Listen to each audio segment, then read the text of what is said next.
Hello दोस्तों, आप सभी का एक बार फिर से स्वागत है आपके अपने फेवरेट चैनल कस्टम एकेडमी पे दोस्तों। और कैसे हैं आप सब? उम्मीद करते हैं मस्त स्वस्थ और ज़बरदस्त होंगे। ठीक है दोस्तों, ये सब जो हम इसके पहले 2 पार्ट डाल चुके हैं। ठीक है, पहला पार्ट वही लगभग 24 मिनट का होगा, 25 मिनट का होगा। दूसरा पार्ट 6-7 मिनट का होगा। ठीक है, उसमें वो जो दोनों क्वेश्चन थे ना दोस्त, बहुत ही महत्वपूर्ण थे।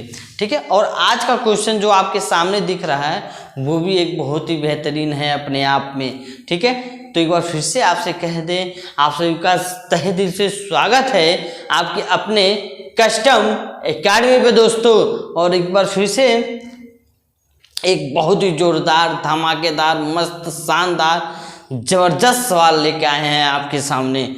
ठीक है, जो कह सकते हैं कि आपके लिए बहुत ही महत्वपूर्ण और हेल्पफुल साबित होगा। ठीक है, इसको हम बेसिक और बाय ट्रिक दोनों तरीके से सॉल्व करेंगे। ठीक है, बेसिक मेथड और बाय ट्रिक दोनों मेथड से सॉल्व करेंगे, बिल्कुल देसी भाषा में। ठीक है दोस्तों, तो क्या तैयार हैं आप सब एक नए जोश और जुनून के साथ? जी बिल्कुल, एक नए जोश और जुनून के साथ तैयार हो जाइए, एक फुल एनर्जी के साथ। ठीक है दोस्तों, तो चलिए स्टार्ट करते हैं। कह रहा है हमारा प्रश्न कि रीमा 16,000 रुपए की धनराशि को 16,000 रुपए की धनराशि को चक्रवृद्धि ब्याज पर 2 वर्ष के लिए निवेश करती है। ठीक है, और उसे परिपक्वता मतलब ब्याज के बाद 17,640 रुपया प्राप्त हुआ। तो दर पूछ रहा है, मतलब आर का मान पूछ रहा है। ठीक है, तो पहले बेसिक मेथड से करते हैं, इसको भी 2 मेथड से करेंगे जो इसके पहले हम लोग करते आए हैं। ठीक है दोस्तों, तो इसको 2 मेथड से करेंगे। तो पहला मेथड है हमारा वही बेसिक फार्मूला बराबर, बेसिक फार्मूले से करते हैं इसको। तो बेसिक फार्मूले से मतलब ए बराबर पी कोष्टक में 1 प्लस आर बाई का 100 पे पावर एन। और जो ये हमारा दे है, अगर प्रश्न में मान लीजिए वार्षिक दे, छमाही या मतलब अगर कोई दे नहीं दिया है तो हमेशा वार्षिक दे लेके ही करेंगे। आई बात समझ में? वार्षिक दे लेके ही करेंगे। क्लियर है? चलिए, तो ये हमारा फार्मूला हो गया। फार्मूला ब्याज के बाद मतलब 2 वर्ष के बाद हमें कितना प्राप्त हुआ? 17,640 रुपया। क्या हो गया हमारा? मिश्र धन हो गया। ये हमारा क्या हो गया? मिश्र धन 17,640 रुपया। 17,640 रुपया। प्रिंसिपल हमारा कितना है? 16,000 रुपया। प्रिंसिपल कितना है? 16,000 रुपया। 1 प्लस रेट क्या है वही हमसे पूछ रहा है, बाई 0 और n का मान 2 वर्ष दे रखा है। ठीक है, ये भैया को उठा के यहाँ लेके आ जाते हैं। तो 17,640 बटे का 16,000 बटे का 16,000 बराबर 1 प्लस आर बटे का 10 के पावर 2। ठीक है, इसको यहां लिख लेते हैं। ठीक है, ताकि आपको अच्छे से सारी चीजें दिखे। तो 1 0 से 1 0 खत्म हो गया, तो 1764 बटे 1600 बटे 1600 रुपया बराबर 1 प्लस आर बटे का 100 पे पावर 2। ये यहां तक किसी को किसी भी प्रकार का दिक्कत, तकलीफ, परेशानी नहीं। अब ये कि देखेंगे कि ये किसका वर्ग है। ठीक है, तो आप लोग को हम बता दें कि दोस्त, अगर सीजीएल चाहे कोई भी वनडे एग्जाम अगर क्वालिफाई करना है, मैथ में थोड़ा रफ्तार पकड़ना है, तो 1 से लेके मिनिमम 25 तक तो टेबल आप लर्न कर लीजिए। ठीक है, इससे देखिएगा आपको कैलकुलेशन कितना बेहतरीन होगा। ठीक है, अगर 1 से लेके 1 से क्या करना है यार, 12 से लेके नॉर्मली आप लोग तो 11 तक सभी को याद होगा। ठीक है, 12 से लेके अगर 25 तक टेबल आप लोगों ने लर्न कर लिया ना दोस्त, तो तो मत पूछिए कि कितना मजा आ जाएगा आपका। कैलकुलेशन इतना फास्ट हो जाएगा, इतना फास्ट कि अगर आप लोगों ने इतना लर्न करने के बाद उसका 2 बार सिर्फ प्रैक्टिस कर लिया तो आप देखिएगा कैलकुलेशन बहुत ही मायने रखता है अपने आप में। कैलकुलेशन बहुत ही मायने रखता है एग्जाम के पॉइंट ऑफ व्यू से, ठीक है। कभी भी मोबाइल का कैलकुलेशन का यूज ही मत किया कीजिए। टेबल 12 से 25 तक बस एक बार लर्न कर लीजिए, फिर उसके बाद का मजा देखिए। और 2 से 20 का क्यूब और 2 से नॉर्मली 10 तक तो आपको याद ही होगा, 11 से लेकर 40 तक का स्क्वायर, ठीक है। और ये क्यूब और ये टेबल पहाड़ा, ठीक है। ये 3 चीज आपको लर्न कर लीजिए ना दोस्त, देखिएगा कितना कैलकुलेशन आपका फास्ट हो जाएगा कि आप सोच भी नहीं सकते, ठीक है। अब आते हैं, ये देखिए ये हमारा होता है 40 का, ये 40 का वर्ग होता है, ठीक है। तो ये नियर अबाउट इसी के है, तो ये होता है हमारा 41 का कि 42 का, 42 का, ठीक है। ये होता है 42 का स्क्वायर। तो इसको क्या लिख सकते हैं हम, इसको क्या लिख सकते हैं, 42 बटे का 40 का होल स्क्वायर बराबर 1 प्लस r पे पावर 100 का 2 पावर बेस बराबर है तो बेस भी आपस में बराबर होंगे, पावर बराबर है तो बेस भी आपस में क्या हो जाएंगे, बराबर हो जाएंगे। मतलब 42 बटे का 40 बराबर 1 प्लस r बटे का 10। ये देखिए बेसिक तरीका है। बेसिक तरीका कितना बड़ा जाएगा अभी देखिएगा। जो हमारा ट्रिक मेथड है वो कितना छोटा, कितने शॉर्टकट में खत्म कर देगा इसको, ठीक है। तो 42 बटे का 40, ये भैया उठ के इधर आ जाएंगे, माइनस का 1 बराबर r बटे का 100। 40 ये 2 बटे का कितना हो जाएगा, 40 बराबर r बटे का 100। 0 से 0 खत्म, 2 करने 2, 2 दूनी 4, 2 करने 2, 2 पचे 10। यहाँ से r कितना मान आ गया, 5%। r का मान कितना आया, 5%। तो रेट हमारा निकल गया कितना, 5%। रेट हमारा निकल गया कितना, 5%। ये हमारा फर्स्ट मेथड हो गया, जो हम लोग बेसिक कह सकते हैं, बेसिक वाला ये मेथड हो गया। अब देखिए जो हम ट्रिक यूज करेंगे, कुछ नहीं करना है, इस तरीके के क्वेश्चन में कुछ भी नहीं करना है, सीधे हम रेशियो निकाल देंगे। इन दोनों का रूट लेंगे। चलिए देखते हैं ट्रिक। जो मेथड कहते हैं ना भैया कि किसी सवाल का अगर आप बेसिक जानते हो ना तो ट्रिक तो अपने आप ही बना लेंगे, ठीक है। ट्रिक अपने आप ही बन जाता है। तो ये फर्स्ट मेथड है, लेकिन हम प्रैक्टिस किस पे करेंगे, ट्रिक वाले पे, ठीक है। क्यों, क्योंकि हमें टाइम बचाना है। क्योंकि हमें क्या करना है, टाइम बचाना है। और ये सारे प्रश्न दोस्त आपके आने वाले आगामी एग्जाम के लिए बहुत ही महत्वपूर्ण हैं, बहुत ही महत्वपूर्ण है आपके आगामी एग्जाम के लिए। तो हम इस तरीके के क्वेश्चन में कुछ नहीं करना है, कुछ भी नहीं करना। क्या करना है, दोनों 16,000, ठीक है, 17,640, ठीक है। दोनों का अनुपात लेंगे रूट में, दोनों का रूट ले लेंगे। 0 से 0 कैंसिल हो जाएगा हमारा, ठीक है। तो ये हो जाएगा 40 का और ये हो जाएगा 42 का। कैलकुलेशन करेंगे तो 21 हो जाएगा। इन दोनों का अंतर कितना दे रखा है, 1। इन दोनों का अंतर कितना दे रखा है दोस्तों, 1। तो 1 अंतर हो गया। प्रारंभिक 20 और कितने में निकाल रहे हैं, 100 पे 0, 2 बचे का 10, 5% आ गया दोस्त। यही हमारा आंसर आया था ना। फिर से देखिए, ये हमारा सेकेंड मेथड है, ठीक। क्या करना है, रूट में लेना है दोनों को। अभी एक प्रश्न और करेंगे, रूट में लेना है 16,000 को और इसको लेंगे, ठीक है। दोनों तरफ देखेंगे कुछ कटने वाला है काट देंगे।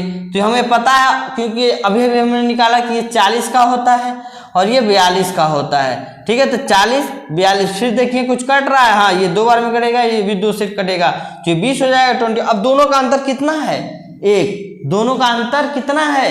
1। दर यही बताता है ना कि पहले साल इतना लगा, दूसरे साल क्या हो जाएगा, कुछ अंतर हुआ होगा, तो अंतर हमने निकाल दिया 1। और प्रारंभिक कितना है? प्रारंभिक कितना है? 20। अब कितने में निकालना है? 100 पे निकालना है। तो रेट हमारा क्या हो जाएगा? 1/20 गुणे 100 और इसको डिवाइड करेंगे कितना आ जाएगा? 5%। ठीक है, 1/20 हो गया। हमें प्रतिशत में बदलना होता है तो क्या करते हैं? 100 का गुणा करते हैं। ये भी कह सकते हैं 100 का गुणा करते हैं कि नहीं करते हैं? बिल्कुल करते हैं। तो ये हमारा हो जाएगा 5%। ये ट्रिक मेथड है, बेहतरीन, जबरदस्त, शानदार। ठीक है दोस्तों, चलिए अब एक और क्वेश्चन, अब तो टेबल को और इंक्रीज करते हैं।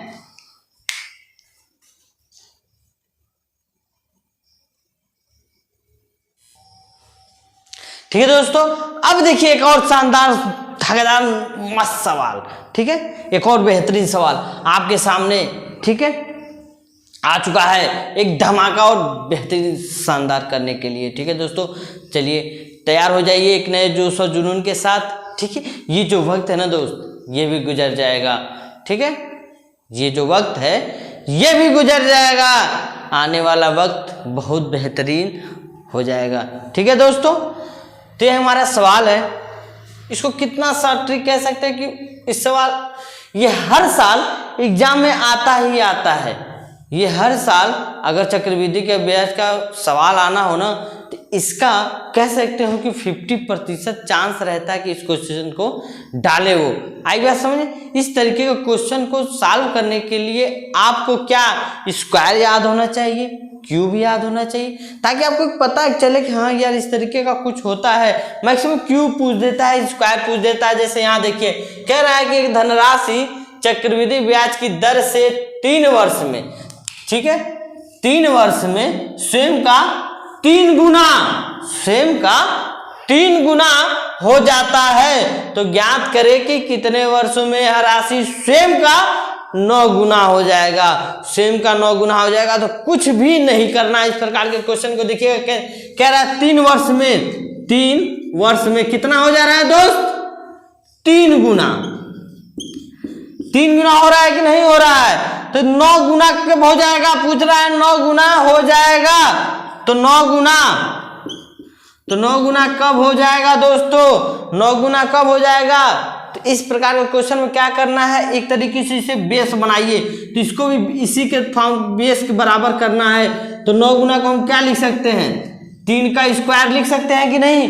3 का स्क्वायर लिख सकते हैं कि नहीं? अब ये देखिए,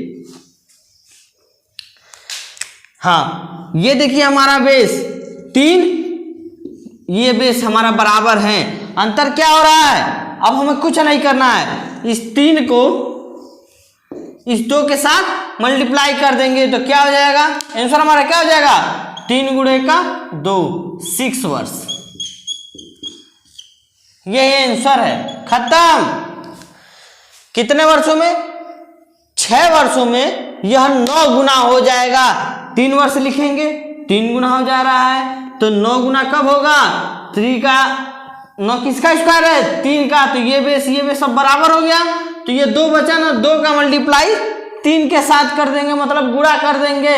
तो 3 गुणे 2 कितना हो जाएगा? 6 वर्ष। और 6 वर्ष में कितना हो जाएगा? 9 गुना हो जाएगा। और यही हमारा क्या हो जाएगा? आंसर हो जाएगा। आई बात समझ में? क्लियर है? चलिए अब एक चलते एक और क्वेश्चन की तरफ। इसी में कह देता है, इसी क्वेश्चन में देख लीजिए, इसी क्वेश्चन में देख लीजिए दोस्तों, इसी प्रश्न में हमारा कह देता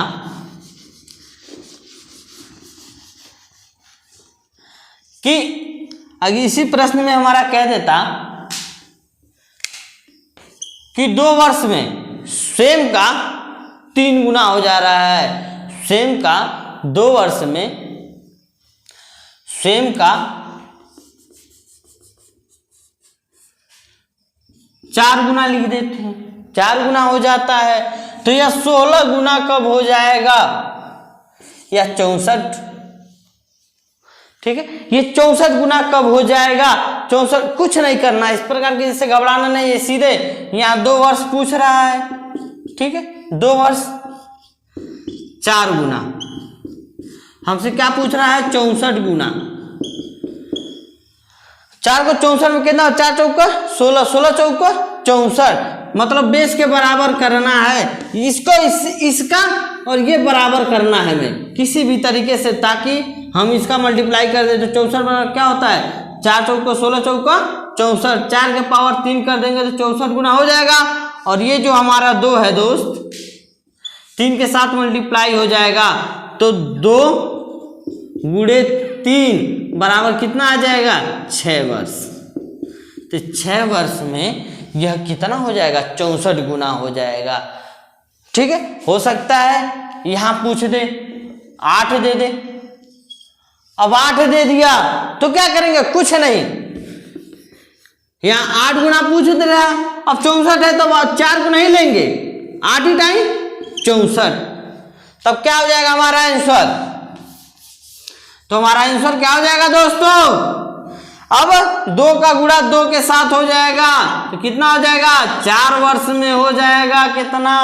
64 गुना। 4 वर्ष में क्या हो जाएगा? 64 गुना हो जाएगा दोस्तों, ठीक है। ये हो सकता है 2 के पावर 43 दे रखा, इसी तरीके से बहुत सारा दिया रहेगा, ठीक है दोस्तों। हो सकता है कि 3 गुना ही पूछ दे, फिर से लेके चलते हैं। और अब की जो पूछेगा 4 2 4 3, ठीक है। अब निकालिए इसका आंसर, कमेंट करके आप लोग तुरंत बताएंगे। हम उम्मीद यही करेंगे, आपसे एक्सपेक्ट यही करते हैं कि इस क्वेश्चन का आंसर आप लोग कमेंट करके जरूर से जरूर बताइएगा कि एक धनराशि चक्रवृद्धि ब्याज की दर से 2 वर्ष में स्वयं का 3 गुना हो जाता है। तो बताइए या तो ज्ञात करिए कि कितने वर्षों में यह राशि स्वयं का 243 गुना हो जाएगा, 243 गुना हो जाएगा। और इस क्वेश्चन का उम्मीद हम यही करते हैं कि आप लोग परफेक्ट और अच्छा और बेहतरीन तरीके से देंगे। चलिए अब चलते हैं नेक्स्ट क्वेश्चन पे।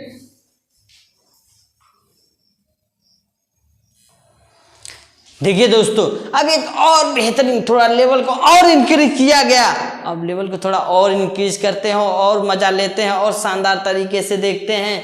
अब देखिए क्वेश्चन क्या कह रहा है कि किस वार्षिक चक्रवृद्धि ब्याज की दर से, किस वार्षिक चक्रवृद्धि ब्याज की दर से कोई धनराशि 2 वर्षों में स्वयं की 4 गुनी हो जाती है। अब यहाँ पे वर्ष नहीं पूछ रहा है, दर पूछ रहा है, ठीक है। इसके पहले जो हम लोगों ने न्यूमेरिकल सॉल्व किया वहां हमें क्या पूछ रहा था? वर्ष पूछ रहा था कि इतने वर्षों में 8 गुना हो जाएगा, 64 गुना हो जाएगा, 243 गुना। हमने आपसे पूछा है कि कमेंट में करके सभी मेरे दोस्त, मेरे साथी, मेरे मित्र बताएंगे, ठीक है। यहाँ पे हमसे क्या पूछ रहा है? दर पूछ रहा है, मतलब इंग्लिश में कहे तो वीरू रेट पूछ रहा है, ठीक है वीरू, ठीक है। अब देखिए दोस्तों, इस प्रकार के न्यूमेरिकल को कैसे सॉल्व करना है? कुछ नहीं, जो हम लोग बेसिक जानते, देखिए यहाँ पे हमारा काम वही बेसिक आएगा। a बराबर p कोष्टक में 1 प्लस r बाई का 100 में पावर n। देखिए कैसे कह रहा है कि कोई धनराशि चक्रवृद्धि ब्याज की दर से धनराशि 2 वर्षों में 4 गुना हो जाती है। 4 गुना क्या है? मतलब यदि प्रिंसिपल हमारा P है, मतलब मूलधन हमारा P है, या हिंदी में देखिए, यदि हमारा मूलधन, ठीक है, पहले वर्ष ये है तो चौथे वर्ष चक्रवृद्धि 2 वर्ष के बाद जो मिश्रधन मिलेगा ब्याज सहित, वह मूलधन का 4 गुना मिलेगा। मतलब मूलधन मतलब P इतना है तो मिश्रधन कितना हो जाएगा भैया? मिश्रधन हमारा कितना निकल जाएगा? 4P, ठीक है, 4 गुना मिल रहा है। हम फार्मूला तो जानते हैं भैया, मिश्रधन मतलब मूलधन हमारा P है, तो मिश्रधन कितना हो जाएगा? 4P। अब इसका हम फार्मूला जानते हैं, A बराबर P कोष्टक में 1 प्लस आर बटे का 100 पे पावर n। ठीक है, अब देखिए ए बराबर क्या दे रखा है 4 p, और ये p हो गया 1 प्लस आर पे पावर बटे 100 पे पावर n मतलब 2 वर्ष, सॉरी n कितना है 2 वर्ष। अब कुछ नहीं करना भैया, p से p काट देंगे, ये क्या हो जाएगा 2 का स्क्वायर हो जाएगा। ठीक है, और ये क्या बच जाएगा 1 प्लस आर बाई का 100 का स्क्वायर। पावर समान तो बेस भी आपस में बराबर होंगे, बेस आपस में बराबर होंगे तो देख लीजिए भैया 2 बराबर 1 प्लस आर बाई का 100। ठीक है, तो 1 को इधर करेंगे तो 1 बच जाएगा r बटे का 100, तो यहाँ से r बराबर क्या आ जाएगा 100%। तो ब्याज का दर कितना आ जाएगा 100% आ जाएगा। देखिए कुछ नहीं करना है, बस आपको 4 गुना a बराबर 4p, p से p कैंसिल हो जाएगा, 4 का स्क्वायर 2 मतलब 2 का स्क्वायर 4 हो जाएगा, इसके बराबर कर दिया। जब पावर बराबर है तो बेस भी आपस में क्या बराबर होंगे, बराबर होंगे ना, मतलब आधार भी आपस में बराबर होंगे। तो जब ये पावर बराबर है तो ये भी आपस में बराबर होगा, हमने बराबर कर दिया। 2 को इधर लाया 1 हो गया, 2 में से 1 गया 1, और r बाई का 100 इधर क्रॉस मल्टीप्लिकेशन किया तो हमारा रेट दर क्या आया 100%। रेट दर क्या आया 100%। हाई बात समझ में दोस्तों, ये रहा चक्रवृद्धि ब्याज। अब चलते हैं, मिलते हैं एक नए पार्ट में एक नए बेहतरीन और तरोताजा के साथ। तब तक हमारे चैनल को सब्सक्राइब कर दीजिए, जो भी बच्चे नए हैं दोस्त प्लीज सब्सक्राइब कर दीजिए, लाइक जरूर कर दीजिए दोस्तों, और कमेंट करके जरूर से जरूर बताया कीजिए कि हम लोगों ने हमने आप लोगों के लिए जो मेहनत कर रहे हैं वो सही है। ठीक है, तब तक के लिए आप अच्छे रहिए, स्वस्थ रहिए, मस्त रहिए। चलिए, थैंक यू क्लास।